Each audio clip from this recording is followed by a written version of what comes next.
এবং আপনাদের জন্যই আসলে এত কষ্ট করা আমাদের। আর আজকে এত সুন্দর একটা শো শেষ করতে পারছি। এই শোর পিছনে আমি সনিট আমরা অনেক দৌড়াদৌড়ি অনেক কষ্ট করে আজকের এই দিনটা সুন্দর করে আমরা শেষ করছি। এবং আমাদের এই সুন্দরভাবে শেষ করার জন্য যে মানুষটি আমাদের সবসময় সাপোর্টে ছিল সে আর কেউ না, সেটা আমাদের পরিমণি। সো আমি পরীকে একটা ক্রেডিট দিচ্ছি যে পরি এরকম তোমার ব্র্যান্ড এরকম ভালো ভালো কাজের সাথে থাকবে, আর আমরা অনেক ভালো ভালো কাজ ভবিষ্যতে দেখাতে পারবো। তো আই হোপ সনির বাকিটা বলতে পারবো।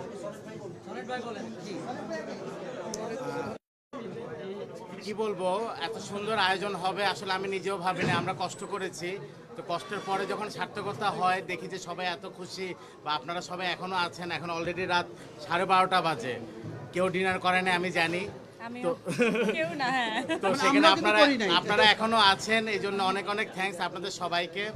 আমি পরীকে নিয়ে খুব বেশি কিছু বলবো না, মানে আমি ব্লেসড যে আমি পরীকে যখনই চেয়েছি তখনই পেয়েছি, যেভাবে চেয়েছি সেভাবেই পেয়েছি। সেটা মানে যেভাবে পারফর্মার হিসাবে আমি যখন বলেছি ও আমাকে কখনোই না করেনি।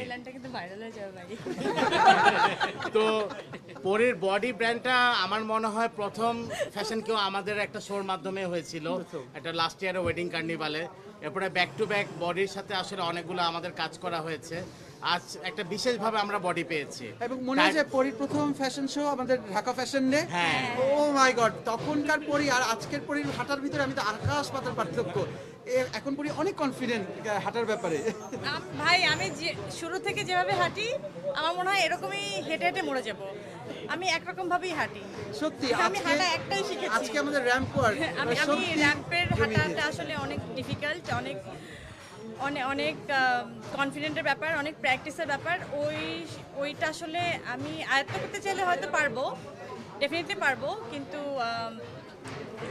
আমি আসলে ওই ধরনের হাঁটা আমি হাঁটিনি। কিন্তু তুমি যখনই হাঁটো অনেক এনজয় করে হাঁটো, অনেক এনজয় করে হাঁটো, এটাই আমরা এনজয় করি।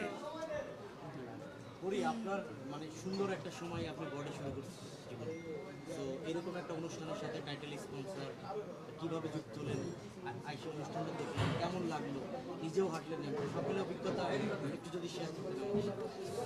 আমি খুবই প্রাউড যে এরকম আসলে এত সুন্দর একটা প্রোগ্রামের সাথে আমি মানে আমার একটা বাচ্চা সুলভ একটা জিনিস আমার কাছে খুবই আদরের, খুবই মায়ার একটা জিনিস, সেটা হচ্ছে বডি, আমার কোম্পানি। তো সেখান থেকে যে আমি আসলে এরকম একটা প্রোগ্রামের সাথে থাকতে পেরেছি সেটার জন্য আমি আসলে অনেক অনেক খুশি। মানে কি, আমি খুশিতে আত্মহারা। এবং আমার মনে হয় যে এরকম আপনারা যেভাবে ভালোবাসা বা সাপোর্টটা দিয়ে যাচ্ছেন আমাকে, আমি ইনশাল্লাহ এরকম অনেক সুন্দর সুন্দর কাজের সাথে আসলে থাকতে পারবো ইনশাল্লাহ। এই অ্যাওয়ার্ডটার এই প্রোগ্রামটার মাধ্যমে অন্য শিল্পীদেরকে, আপনার কলিগ যারা আছে তাদেরকেও আসলে সম্মানিত করা হলো, মানে আপনার একটা এটা আমার জন্য অনেক সারপ্রাইজ ছিল যে আমি জানি না, আমি ওরকম কোনো, আমার মনে হয় না যে আমি ওরকম কোনো হয় না যে অনেক বড় মানুষ। হ্যাঁ, ডেফিনেটলি আমি নিজেকে সম্মান করি বলে সম্মানিত পারসন, এটা একদম আমার মনে হয় প্রত্যেকটা মানুষ নিজেকেই সম্মান করে, কিন্তু অত বড় একটা মানুষ হয়ে যায়নি যে আমার হাত থেকে কেউ অ্যাওয়ার্ড নেবে। এটা আমার কাছে খুবই একটা আমি সরি সবার কাছে যে, তারপরও যদি আসলে সবাই উইলিংলি বিষয়টাকে সাপোর্ট করে বা ভালোবেসে গ্রহণ করে, ভালোবাসা তো গ্রহণ করা অনেক একটা স্বর্গীয় জিনিস বা সুন্দর একটা জিনিস। ভালোবাসাটাকে যেভাবেই হোক না কেন গ্রহণ করি আমরা, তো ভালোবাসা ডিনাই করার কোনো কিছু নেই, আমরা ভালোবাসা এভাবেই গ্রহণ করি, ওইটাকে সেলিব্রেট করতে চাই। That's it. ভালোবাসার কথা বললেন, তাহলে আপনার ভালোবাসার একজন মানুষ জয়নিকা চৌধুরী, তার 25 বছর এই ইন্ডাস্ট্রিতে ভর্তি, এবং তাকেও কিন্তু আপনি আজকে অ্যাওয়ার্ড পেলেন। বিষয়টা কি সারপ্রাইজ ছিল? এটা একদমই সে জানতো না। আমি বলেছি, মা তুমি আমার সাথে চলো, এবং আমি জানি না যে এটা আমার হাতে তুলে দেওয়া হবে। তখন আমার মনে হয়েছে যে পৃথিবীটা আমার উপরে, মাথার উপরে ভেঙে পড়েছে। দেন আমি আসলে হাঁটু গেড়ে তাকে সম্মানটা তুলে দিয়েছি। আসলে কি আমার সাহস, ওই রকম যোগ্যতা হয়েছে এরকম একটা বড় মানুষকে এইভাবে তার অ্যাওয়ার্ডটা হাতে তুলে দেওয়ার? এটা কি আসলে আমার, তুমি কি আমার ইন্টারভিউটা নিতা? আমি খুব খুব সুন্দর লাগছে, সুন্দর ও থ্যাংক ইউ। সব কিছু বডি প্রেজেন্টস। আমি তো আসলে অনেক কিছুই করি, এটা আসলে কেন রাজি হয়েছে বলছো যদি আরেকবার, এটা বডি প্রেজেন্টস রাজি হয়েছিল কেন? রাজি হয়েছিল, আমি রাজি করিয়েছিলাম ভাই। আমাকে ওরা নক দেয়নি। আমরা তো একটা হয় না যে এটা গুড বন্ডিং আমাদের মধ্যে, সেখান থেকে কথা হতে হতে বলছি যে বডি নয় কেন, বা এরকম একটা জায়গা থেকে আমরা মনে হয়েছে যে ডেফিনেটলি এটা বডিতে, এটা বডি পারে বা ওরা রিসিভ করতে পারে। সো ইয়া, ওইভাবেই যাই করো, আসা। সবকিছু বিশেষ হয়ে যাবে। এত রাত সবাই তোমার জন্য অপেক্ষা করছে। সবাই কিন্তু চলে গেছে, আমি কৃতজ্ঞ, অনেক কৃতজ্ঞ। সবাই যে তোমার জন্য অপেক্ষা, সবার যে ভালো। আর আমি যে দুইটা বাচ্চা বাসায় রেখে তোমাদের জন্য বসে রইলাম, সেটার কোনো কৃতজ্ঞতা নেই। কি অদ্ভুত। আচ্ছা, আমরা তো আজকে ইভেন্টের মধ্যে আছি, তারপরে একটু বলো যে আপকামিং তোমার কি কি কাজ আছে, এটা ছোট করে একটু বলো, এটা বলাই যায়।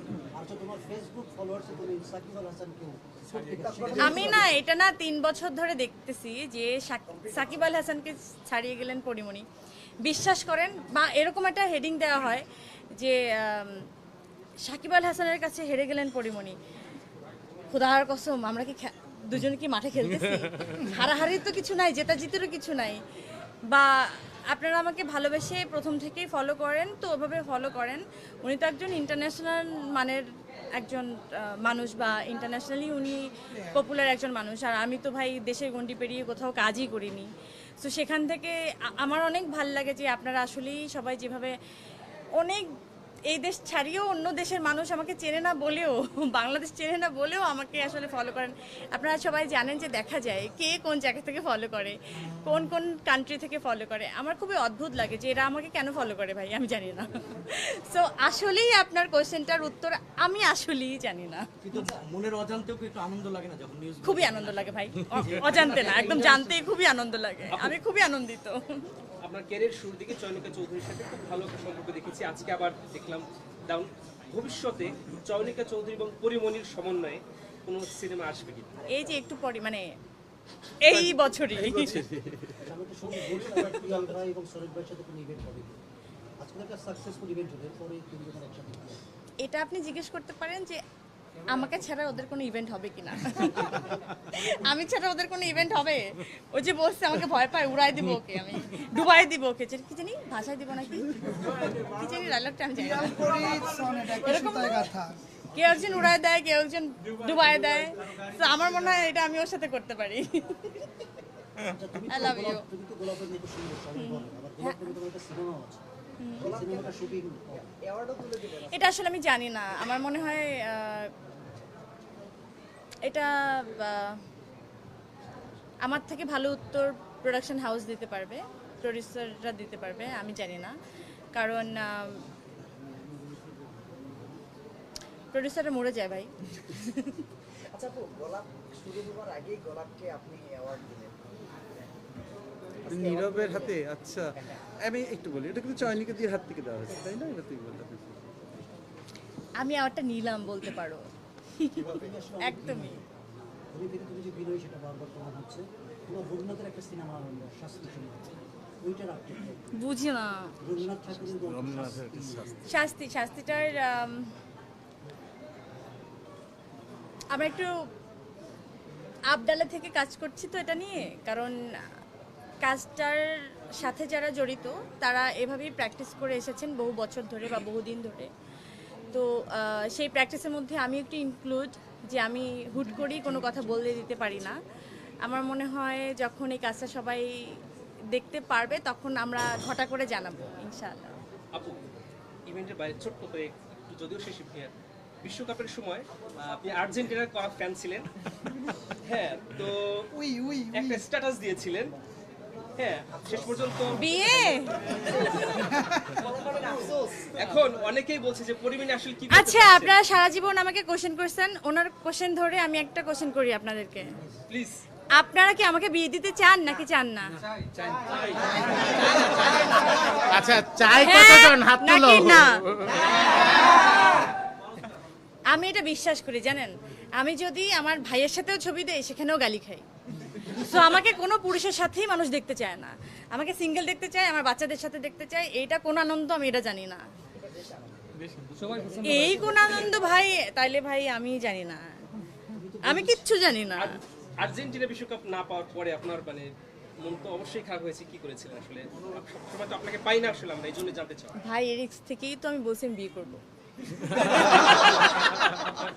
তুমি তো বলেছো ছেলে বড় হলে বিয়ে দেবে, দেখুন আপনি বলেছো ছেলে বড় হলে বিয়ে করবে। হ্যাঁ, ছেলে যদি আমার বাপ সমতুল্য হয়ে তারপরে যদি বলে চলো তোমার একটা বিয়ে দিয়ে দিই, আমি তো একটা বিয়ে করছি, তুমি একা একা কেন থাকবা, চলো বিয়ে দিয়ে দিই, তো আমি তো ওকে ফাইন চলো। তো আমি তো জানি না, ওটা তো ওয়েট করতে হবে ভাই, আপনার বাঁচতে হবে, আমার বাঁচতে হবে, আমি জানি না কি করতে হবে। এটা ভবিষ্যতের কথা। অনেকেই প্রশ্ন করার তো সুযোগ পাবেন, একটা প্রশ্ন আমি সবার থেকেই করি, তুমি চাইলে বলতে পারো নাও বলতে পারো। প্লিজ। কিছুদিন আগে তুমি একটা খুব ক্ষোভের কথা বলেছো, তোমার সাথে যা ঘটে গেছে আগে, অনেক বেশ কয়েক বছর আগে, সেটা আমরা দেখলাম যে পুরো তুমি আসলে একদম নির্দোষ বা এটা অন্যায় হয়েছে। আমি কি একবারও কথা বলেছিলাম আমি জেল থেকে আসার পরে এটা নিয়ে? কখনোই কোনোভাবে কেউ আমাকে কোশ্চেন করে উত্তর নিতে পেরেছে? আমার খালি মনে হয়েছে, বিশ্বাস করেন, আমার শুধু মনে হয়েছে সত্য একদিন হয় না যে ব্লাস্ট করে না, এরকম আপনি যত চাপা দিয়ে রাখেন কোনো না কোনোভাবে, যেমন কোনো ক্রাইমই পারফেক্ট না, আমার মনে হয় কোনো সত্য ওইভাবে চাপা দিয়ে রাখা যায় না। ওই একটা জিনিসের উপর বিশ্বাস করে কিন্তু 6 বছর পরে দেখেন কোনো ফোর্স নেই, আমি জিজ্ঞেস করিনি বা কেউ বন্দুক তাক করে তাকে জিজ্ঞেস করেনি, যে মানুষটা আমাকে অ্যারেস্ট করলো আমি মানুষই বলবো, তাকে আমি মানুষই বলবো, কারণ সে মানুষ হয়েই কথাটা বলেছে। মানে অ্যারেস্ট করা কি, মানে তখন তো অ্যারেস্টের কোনো মানে কি বলে এটাকে, না না না অ্যারেস্টের কোনো কি জানি বলে এটাকে, পারমিশন, ওয়ারেন্ট, হ্যাঁ ওই অ্যারেস্ট মানে ওই পারমিশনটাও ছিল না, বা আমার বাসা সার্চ করারও কোনো পারমিশন তাদের কাছে ছিল না। তারপরও যেটা করেছে সেটা নিয়ে কিন্তু আমি কোনোভাবেই কোনো কথা বলিনি, আমি শুধু জিজ্ঞেস করেছিলাম আপনাদের এরকম অনেক ক্যামেরার সামনে থেকে আমার বাসা থেকে কিন্তু আমাকে নিয়ে যাওয়া হচ্ছিল, তো আমি আজকে হাসছি কেন জানেন, আমি হেসে হেসে কথাগুলো কেন বলতে পারছি জানেন? ওই দিন যখন ওই ব্যক্তিটা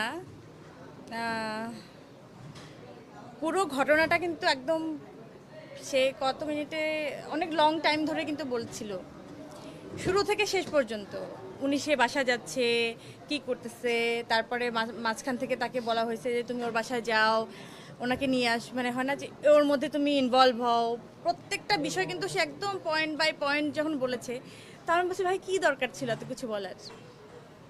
জানেন এটা কেন দরকার ছিল? কারণ আমি সত্যি ছিলাম। এটা 6টা বছর এই জন্যই মনে হয় আমি বাইচাছি ভাই, খালি ধৈর্যটা ধরতে হয়, আর আমি ধৈর্য ধরছি ভাই, তোমার ধৈর্যের আসলে অনেক, ধৈর্যটাই আসলে সত্যি আমি অনেক ধৈর্যশীল। আমি একটা জায়গাতে আমি অনেক প্রমাণ পাইছি যে আমি আসলে এই জায়গাটায় কখনোই কথা বলি নাই, অ্যান্ড এটা আমার সাথে কিভাবে ঘটছে আপনার সবার চোখের সামনে ঘটছে, অ্যান্ড সবার চোখের সামনে এটা প্রমাণিত হয়ে গেছে। আমি যে কি পরিমাণ হ্যাপি অ্যান্ড কি পরিমাণ আমার মনে হয়েছে যে আমার 2টা পাখা হয়েছে, আমি অনেক রিলিফ হয়ে গেছি, আমার মনে হয় গাত থেকে সমস্ত বোঝা নেমে গেছে। আমার গুজবাম হচ্ছে,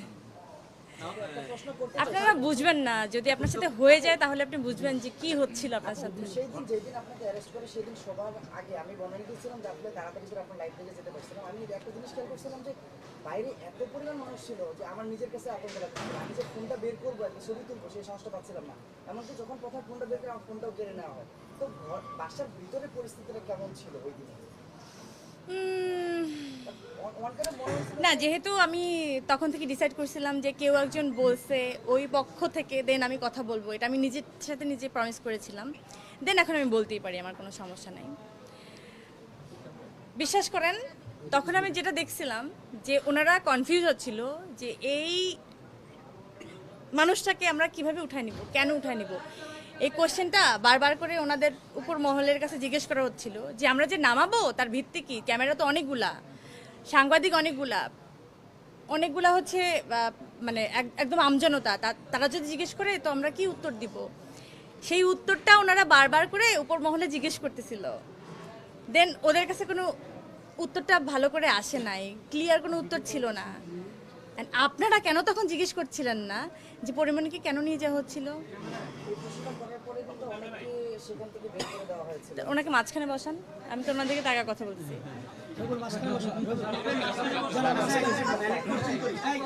যে কোশ্চেন করবেন তার মাঝখানে বসা উচিত, জানেন। মানে আপনার ওই সময় তো একটা মামলা হয়েছিল, এই মামলাটা মনে হয় এখন পর্যন্ত শেষ হয়নি। হ্যাঁ, মামলাটা কোনো ব্যক্তি দেয় নাই। তারা বলছিল যে আমি নাকি বিভিন্ন মানুষকে ডিস্টার্ব করি, ব্ল্যাকমেইল সামথিং, নানা ধরনের জিনিসপত্র বলছিল।